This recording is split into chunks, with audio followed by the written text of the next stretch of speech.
todos nosotros hemos leído algún día una biografía, y sobre todo nos gustan las biografías donde hay personas que superan grandes cosas, obstáculos físicos, mentales, económicos, sociales, y después por el gran valor que tienen, porque son personas que se esfuerzan, luchadoras, que estudian mucho, que muestran como esa disposición y esas capacidades, entonces transforman aquello malo en bueno.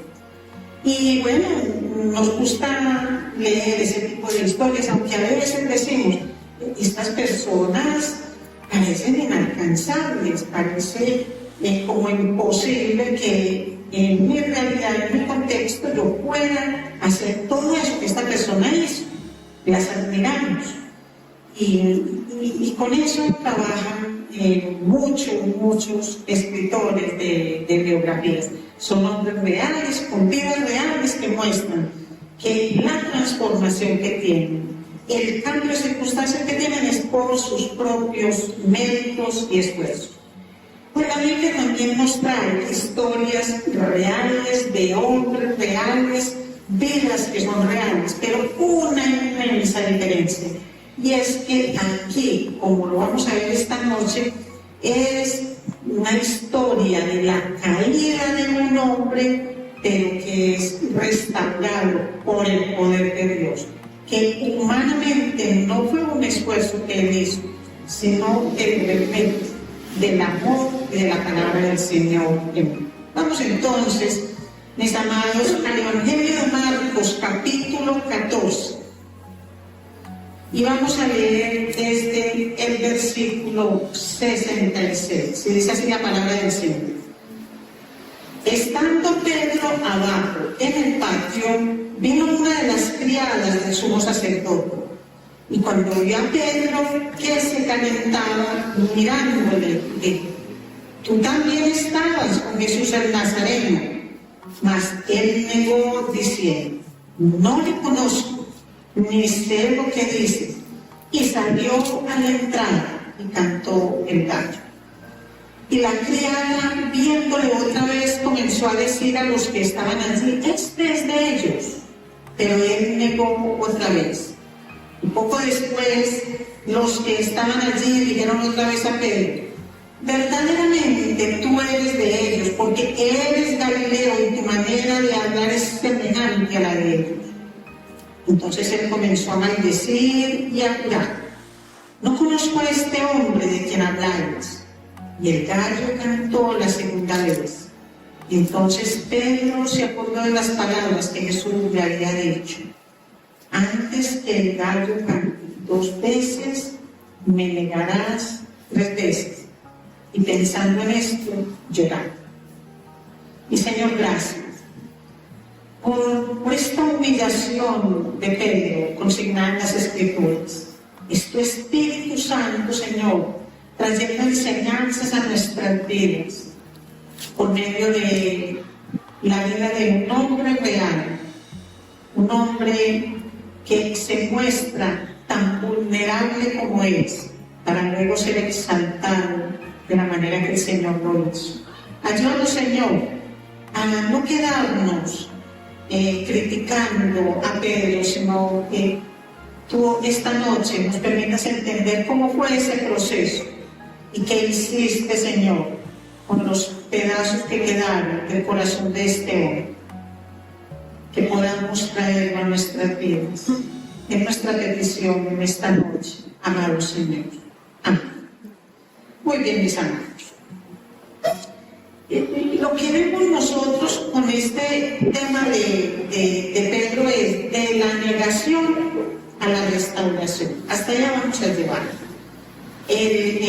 La palabra aquí lo que nos muestra es la negación, pero cuando leemos en los 4 evangelios y leemos un poco más, aparte de esta porción, es decir, cuando leemos el contexto, ustedes ya saben que es el contexto de un libro, y es leer los otros pasajes que aclaran el que estamos estudiando, le dan mayor claridad, explicaciones. Eso es lo que vamos a hacer. Y no nos vamos a quedar solamente en Pedro llorando, sino que vamos a ver esa mirada y ese cuidado del Señor, cómo permitieron que este hombre que negó a Jesús sea restaurado por él. Entonces vamos de la negación a la restauración. Y miren, la semana anterior nos quedamos en la casa estaban entre la casa de Anás y la casa de Caifás, un mismo, digamos, palacio dividido por dos partes. Y el Sanedrín está interrogando a Jesús, lo tratan como a un malhechor, lo golpean, lo insultan, lo escupen, lo amenazan, le hacen todo eso. Y nos muestra aquí el Evangelio cómo sucede algo ahí como en la mitad. Entonces nos vamos a imaginar un paréntesis.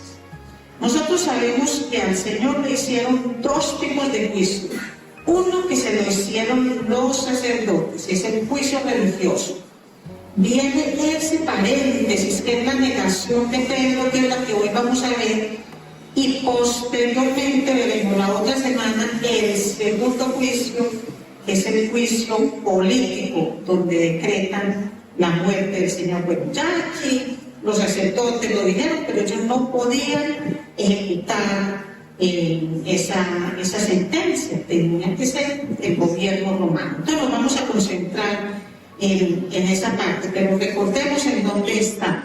Jesús está en una parte de la casa y lo van a pasar a la siguiente cuando sucede eso.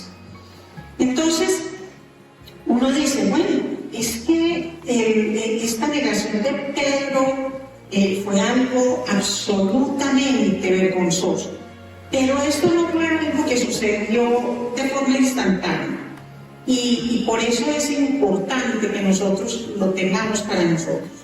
Si nos quedamos señalando a Pedro en aquello que sucedió hace casi 2000 años, no tendremos ninguna aplicación a nuestras vidas, porque diremos, yo no me voy a encontrar en esa situación, y muy seguramente vamos a decir como Pedro, nunca te voy a negar. Otro podrá hacerlo, pero yo no. Entonces vamos a mirar un proceso que llevó a la caída de Pedro, que lo llevó a esa negación.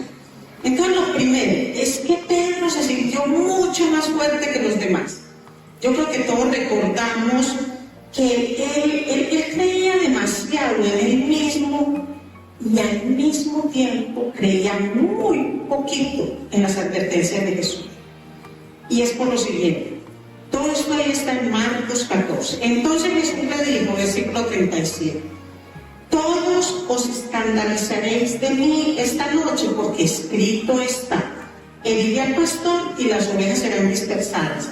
Pero después que haya resucitado, iré delante de vosotros a Galilea. Entonces Pedro le dijo, aunque todos se escandalicen, todos, yo no. Y le dijo Jesús, de cierto te digo que tú hoy, en esta noche, antes que el gallo haya cantado 2 veces, me negarás 3 veces. Mas Pedro, con mayor insistencia le decía, si me fuere necesario morir contigo, no te negaré. Entonces, aquí lo que le está diciendo Pedro al Señor es, no, un momentico, eso. Tú podrás multiplicar los panes, podrás calmar la tormenta, tú podrás resucitar a los muertos, pero que yo tenía otros, pero yo no. Pero cuando una persona habla de ese otro, y más con Jesús diciéndole a él, lo que está diciendo es que yo creo más en mí, en lo que tú me dices. Tú estás equivocado. Eso es lo que le muestra. Y vamos pensando en nosotros. ¿Cuántos de nosotros no tenemos esa arrogancia? Porque leemos la Biblia, porque le enseñamos, porque oramos, porque estamos en un ministerio, porque simplemente llevamos muchos años creyendo. Dice, no, otros caerán, pero yo no caeré. Y si Pedro hubiera tenido más fe en Jesús y en sus palabras en ese instante, él habría recibido esas palabras de Jesús como una advertencia. Pero él tenía un carácter muy impulsivo y demasiada confianza en sí mismo. Más confianza en él que en las palabras de Jesús. Segundo aspecto que llevó a Pedro como en esa caída, es como un camino a la negación. Pedro, cuando Jesús les dijo en Getsemaní que oraran, Pedro le quedó dormido. No hubo diferencia con nosotros, y no una sino 3 veces. Vino el pueblo y lo halló durmiendo. Está hablando de Jesús en el capítulo 14. Y Jesús le dijo a Pedro, Simón era el nombre antiguo de Pedro, antes que Pedro dijera esa declaración que él es el Cristo. Y le dijo, ¿duermes? ¿No has podido velar una hora? Velad y orad para que no entréis en tentación. El espíritu a la verdad está dispuesto, pero la carne es débil. Sí, Señor, la carne es débil. Y vuelve. Entonces, nueva advertencia del Señor. Orar, velar y orar. Y velar no es venir a una vigilia, no, de eso a eso no me refiero. Es estar atento, es no dormirse en el camino del cristianismo, porque fácilmente se puede no salir de ahí. Entonces, no oró, tenía demasiada confianza en sí mismo. Y miren otro aspecto que llevó a Pedro a esa negación. Pedro reconoció que Jesús era el Cristo. Cuando Jesús les preguntaba, ¿quién dicen ustedes que soy yo? ¿Quién dice la gente? Y luego, ¿quién dicen ustedes que soy yo? El Cristo, el ungido de Dios. Dijo Pedro, esto no te va a revelar ni carne ni sangre. Y sobre esa piedra, sobre esa declaración, voy a fundar mi iglesia. Entonces, él sabía que Jesús era el Cristo, pero no comprendió el alcance del ministerio de Jesús. ¿Por qué no? Porque puede ser que así como muchas otras personas, Pedro estuviera pensando que el ministerio de Jesús tenía una gran connotación política, más que espiritual. Esto lo vemos en Juan, capítulo 18. También está en Mateo, en Marcos capítulo 14. Entonces Simón Pedro, que tenía una espada, cito a Juan porque Juan dice el nombre del discípulo que tenía la espada. En Marcos dice que uno de los discípulos tenía una espada. La desenvainó e hirió al siervo del sumo sacerdote y le cortó la oreja derecha. Y el siervo se llamaba Malco. Jesús entonces le dijo a Pedro, mete tu espada en la vaina. La copa que el Padre me ha dado no la he de beber. Es decir, no es con espada, no es con fuerza, no es con ejércitos que yo vengo a hacer mi misión, a cumplir con lo que vengo a cumplir. Por eso le dice, mete tu espada en la vaina, porque esto no es lo que va a dar la victoria. Si así fuera, ejércitos de ángeles vendrían y los rescatarían si de eso se tratara. Entonces, no reconoció cuál era el verdadero alcance del ministerio de Jesús. Cuarto aspecto, Pedro estaba en el lugar equivocado. Miren que es una serie de cosas que rodean la negación. Y hay algo, miren. Pedro le corta la oreja al siervo de un sacerdote. ¿Y luego para dónde se va? Para el patio donde están los siervos y alguaciles de los sacerdotes. ¿Qué está haciendo Pedro allá? Entonces uno puede decir, es que él, al menos él, era el que más cerquita estaba de Jesús. Y hay algo, él en su corazón pudo tomar esa determinación y él estaba seguro que era capaz de cumplir. Y se fue allá, pero ¿qué estaba haciendo? Estaba calentándose, quitando el frío al lado de los alguaciles. Es decir, él estaba en el lugar equivocado, como tratando de pasar desapercibido entre ellos, como tratando de mostrar que era uno de ellos. Entonces uno dice, bueno, pero no lo tratemos tan duro, que seguramente estaba ahí para ver qué escuchaba y de qué manera le podría ayudar al Señor.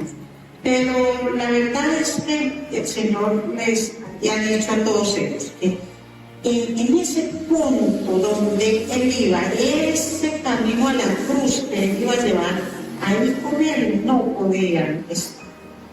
Él lo advirtió. No iba a poder estar con ellos ahí tampoco. Y alejados de mí, nada pueden hacer ustedes. Nada pueden hacer.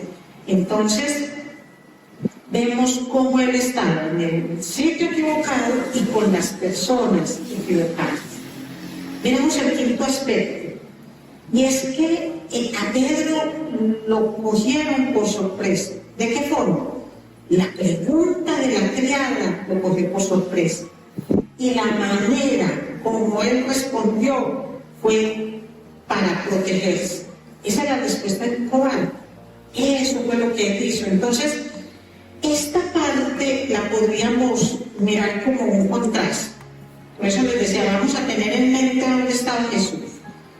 Jesús estaba en una parte de ese palacio.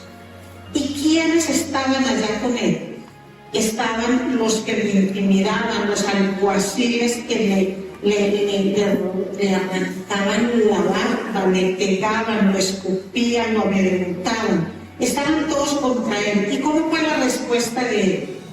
Una respuesta sincera y valiente.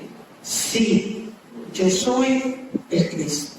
Y él sabía lo que eso significaba. Y no acudió a defenderse ni a ninguna mentira por estar atropellado. Pero miremos cómo fue la situación con Pedro. ¿Quién fue la que le preguntó a Pedro? ¿Quién fue la que le cuestionó? Una criada. Miren que aquí cuando se habla de una mujer y una criada, esto no tiene que ver con feminismo y machismo, no tiene que ver con discriminación, sino que tiene que ver con el contraste entre las fuerzas. Es que con Jesús estaba el Sanedrín en pleno, y con Jesús estaban los soldados y lo estaban agrediendo físicamente, y él respondió con la verdad. En cambio aquí podríamos decir que una persona más sola, más frágil, una mujer con un oficio menor al oficio que ostentaban los sacerdotes, le dijo, tú eres uno de ellos. Eso lo sorprendió e inmediatamente brotó su cobardía. No, yo no lo conozco, yo no sé quién es. Entonces, ese es un contraste muy grande entre lo que es la respuesta valiente, verdadera de Jesús, y la respuesta cobarde y mentirosa de Pedro, porque todos sabemos cómo no lo iba a conocer, no le conozco ni sé lo que dices. Y salió a la entrada y cantó el gallo. Fue la primera creación. Pero la criada, viéndole otra vez, comenzó a decir a todos, a los que están ahí calentándose con él, este es de ellos. Pero él negó otra vez, y poco después, los que estaban allí, esos alguaciles y soldados, que se estaban calentando con él, le dijeron a Pedro, verdaderamente tú eres uno de ellos, porque eres Galileo, y tu manera de hablar es semejante a la de ellos. Entonces comenzó a maldecir y a jurar, no conozco a este hombre de quien hablas. ¿Dónde quedó cuál valiente y decidido Pedro. Miren en lo que quedó. Negando a su maestro con juramentos y hacía que no lo conocía. Y cuando dice que invocaba maldiciones, es que Dios me maldiga sin tal cosa. Como mucha gente dice, que se mueran mis hijos, sí. Y van diciendo una serie de cosas que lo dejan a uno perplejo por la manera como las personas juran en vano, sin calcular las consecuencias de lo que hacen. Pues eso era lo que estaba haciendo él. ¿Dónde quedó la fidelidad de Pedro? ¿Dónde está? ¿Dónde está esa fidelidad que le había jurado hasta la muerte? Es que yo soy más fiel que el resto de los apóstoles. Yo sí, no de él, yo sí hasta la muerte voy contigo. Y en un momentico se derrumba y niega al Señor. ¿Quién le interrogó? Nadie. Dice, no, ¿qué tortura le hicieron a Pedro para que de una vez contestara de esa manera? Ninguna. Tan solo la declaración de una criada. Tan solo eso. Y eso hizo que se le olvidara más de 3 años que anduvo con él, todos los milagros y las cosas que hizo. Todo eso se le olvidó. Pero hay un episodio muy hermoso que narra Lucas en el capítulo 22, versículo 61. Y es que justo en ese momento, miren, piénsenlo, hay que vivirlo, hay que imaginarlo más bien para poderlo sentir. Justo en el momento en que Pedro está haciendo esa maldición y esa negación, pasan a Jesús de un lado al otro. Dice que Pedro estaba abajo en el patio. La construcción era grande, pasan a Jesús. Y Jesús mira a Pedro y sus miradas se cruzan. Ustedes lo pueden ver ahí en Lucas 22, 61. Y fue esa mirada de Jesús la que llegó a lo más profundo del corazón de Pedro. Y el gallo cantó la segunda vez. Por eso agregando ahí en el versículo 71 y en el 72 dice, y el gallo cantó la segunda vez. Entonces Pedro se acordó de las palabras que Jesús le había dicho. Antes que el gallo cante 2 veces, me negarás 3 veces. Y pensando en esto, lloraba. Mire, todo esto que acaba de pasar llevó a Pedro a descubrir que él era muchísimo más débil de lo que se había imaginado hasta ese momento. Pedro se conoció a sí mismo en su debilidad. Pedro comprendió que no era tan fuerte como él mismo creía que era.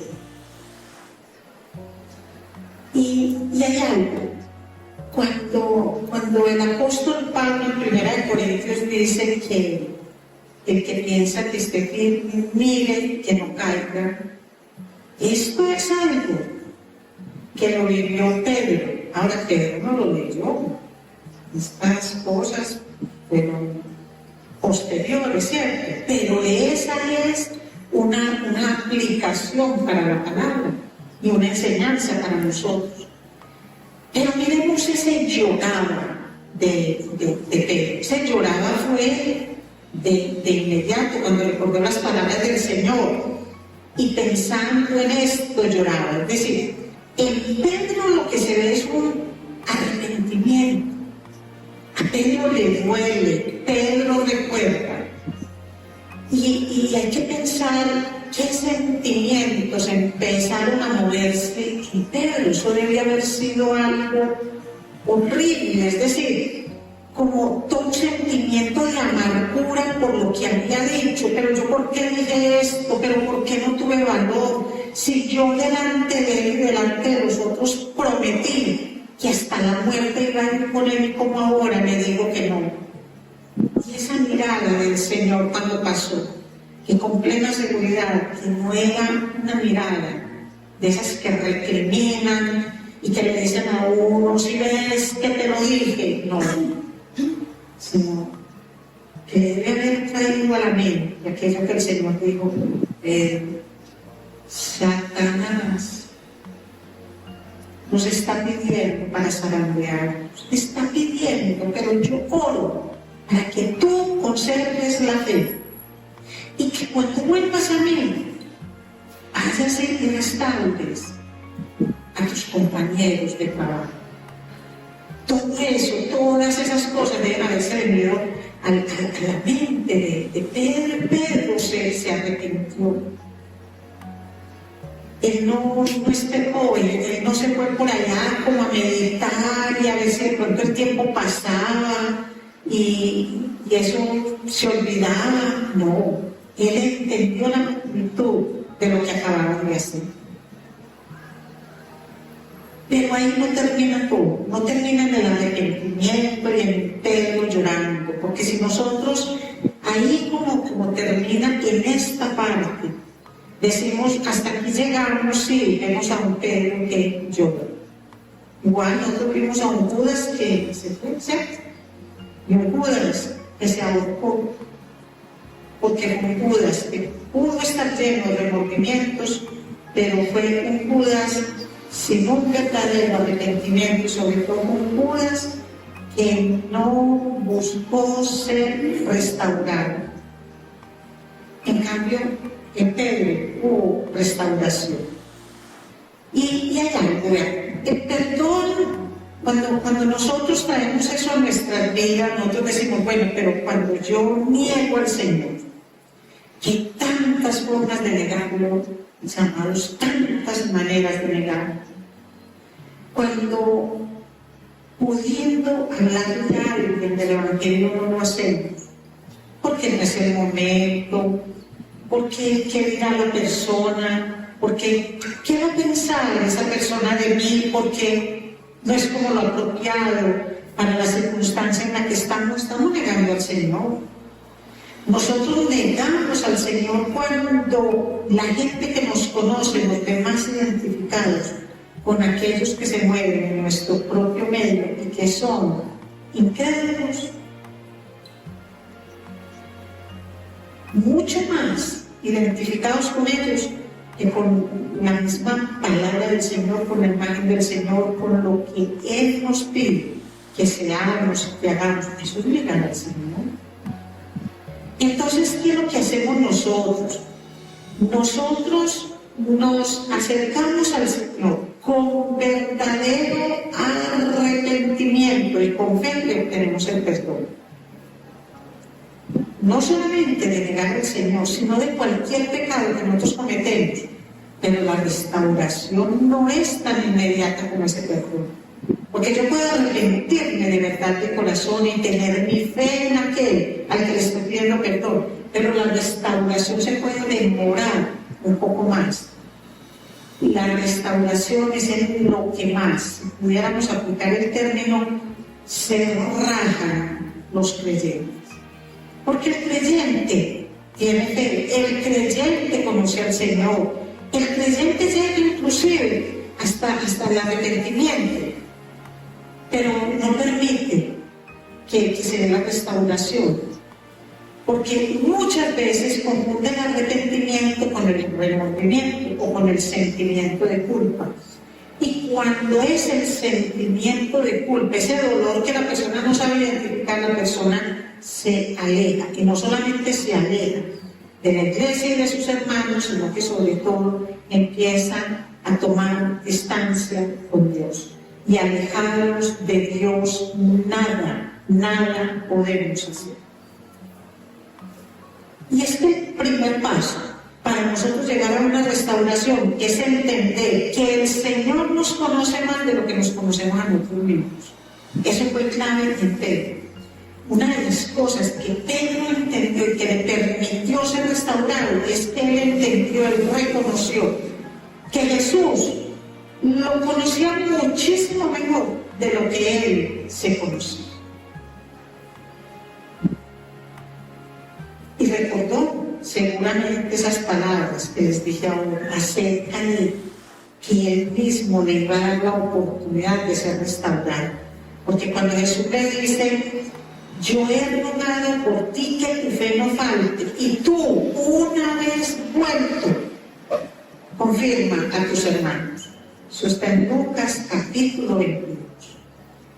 Tú, una vez vuelto a mí, Pedro, porque te vas a ir de mí con la negación, te vas a distanciar, te vas a alejar, pero cuando vuelvas a mí, confirma a tus hermanos.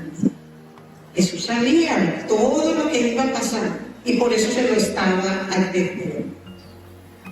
Entonces llega el momento de la restauración, esa restauración. ¿Y quién tomó la idea de restaurar?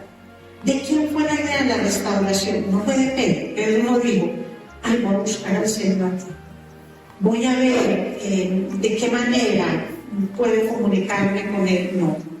Pedro volvió a la barca, Pedro volvió a pescar. Ahora, no quiere decir que no creyera en el Señor, no quiere decir que todo lo que vivió con Él, lo que aprendió, lo hubiera desechado. Él volvió allá, sintió que ya no estaba más con Él y volvió a la barca. Pero miren esto. Cuando Jesús lo busca, cuando Jesús toma la iniciativa, Jesús le dijo a Simón Pedro: Simón, hijo de Jonás, ¿me amas más que esto? Ahí sentaditos, comiendo el pescadito que el Señor le hizo. Le respondió: sí, Señor, tú sabes que te amo. Y le dijo: pacienta mis corderos. Volvió a decirle la segunda vez: Simón, hijo de Jonás, ¿me amas? Pedro le respondió: sí, Señor, tú sabes que te amo. Le dijo: pastorea mis ovejas. Le dijo la tercera vez: Simón, hijo de Jonás, ¿me amas? Pedro se entristeció de que le dijese la tercera vez: ¿me amas? Y le respondió: Señor, tú lo sabes todo. Tú sabes que te amo. Jesús le dijo: apacienta mis ovejas. Mira, 3 veces preguntándole lo mismo. 3 veces que Pedro lo había negado. Ahora, díganme, ¿volvería Pedro a hacer alarde de la fidelidad que tenía para con Dios delante de sus discípulos o delante de alguien? Yo creo que no. Él aprendió la lección. Pedro fue restaurado, convertido en un hombre diferente. Y todas aquellas cosas que lo llevaron en ese proceso de negación, por su propia autosuficiencia, por no creer en la palabra del Señor, por estar en el sitio equivocado, por permitir que cualquier sorpresa lo llevara a la negación y lo convirtiera en un completo cobarde. Todo eso fue transformado por el Señor. ¿Y de qué manera le respondían a Jesús? Mire que ya no le respondía con esa arrogancia: no, aunque me maten, yo voy a estar contigo hasta la muerte, voy a estar contigo. Yo sí, pero ellos no. Simplemente le decía: Señor, tú lo sabes todo. Tú sabes que te amo. No le dijo: lo puedes tener por seguro, aquí lo digo delante de todo el mundo, pongo al cielo y al mar por testigos. No, Señor, tú lo sabes todo, tú sabes que te amo. Es decir, Pedro lo que entendió fueron como sus propios límites, esas limitaciones que él tenía, y se dio cuenta que sin él nada podía hacer. Sin Jesús nada podía hacer. Y ahí es donde se hizo posible la restauración. Ahora le dice el Señor: paciente mis ovejas. Pedro vuelves a ser útil. Pecaste, pero pasaste por ese proceso de arrepentimiento, una fe firme, y permitiste la restauración. Vuelves a ser útil. Apacienta mis ovejas. Y volvió a ser útil cuando de Pedro salieron todas esas cosas que muchos dirían que adornaban su carácter, porque siempre levantaba la mano, siempre era el primero, el que estaba ahí. No se trata de ser el último, no se trata de no levantar la mano tampoco, pero se trata de confiar en lo que Dios hace. El Señor lo restauró y lo fortaleció y le dio un gran ministerio para el futuro, pero a través de él, de esa respuesta cobarde y mentirosa que no conocía al Señor. A través de todo ese proceso de la negación de Pedro, nosotros aprendimos y nos damos cuenta que Dios en su infinita sabiduría transforma nuestros fracasos en cosas útiles para el ministerio. Pero nosotros tenemos que dejar eso de lado, no por nuestras propias fuerzas como los hombres de las biografías que les cuento, sino entendiendo que alejados del Señor nada, absolutamente nada podemos hacer, porque no es en nuestras fuerzas ni es con las fuerzas del mundo, sino que es con el amor del Señor, con su palabra, con su guía, como nosotros podemos hacer las cosas. Es así como nosotros podemos llegar a ser útiles para nosotros y para el resto de las personas.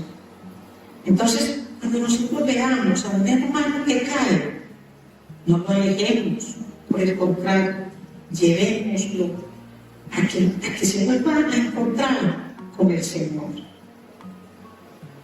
Pero no le neguemos la oportunidad a ese hermano de ser ese puente para que la persona pueda llegar nuevamente al Señor.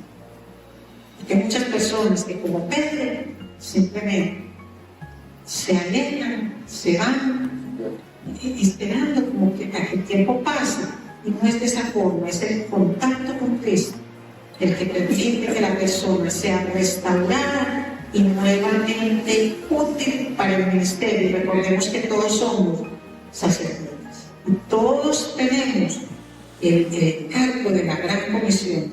Así que eso no es solamente para los apóstoles, los discípulos del Señor, sino para todos nosotros, sus discípulos, sus seguidores y los sacerdotes, que es lo que el Señor nos encarga. Vamos entonces a darle gracias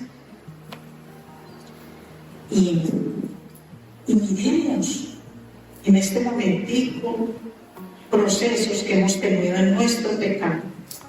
Que la verdad es que no hay pecados que sucedan así. No, es que el pecado no nos sorprende aquí. El pecado no actúa de esa manera. El pecado está dentro de nosotros. Lo que nosotros nos encontramos, a veces de manera sorpresiva, es la tentación. Pero la tentación llega cuando nosotros, por no orar, le hemos dado cabida a Satanás. Señor, esta historia que has permitido del apóstol Pedro, Señor, es un gran ejemplo para cada uno de nosotros. Es un ejemplo para mí y espero que para cada uno de mis hermanos que están escuchando. Porque esto no es una historia simplemente que fue ahí colocada en medio de estos dos juicios, sino que es una gran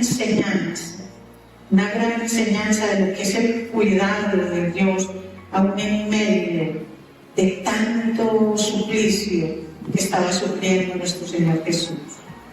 Padre, ayúdanos a comprender, ayúdanos a reflexionar en el proceso del pecado de cada uno de nosotros y que podamos entregar cada área de nuestra vida al Señor.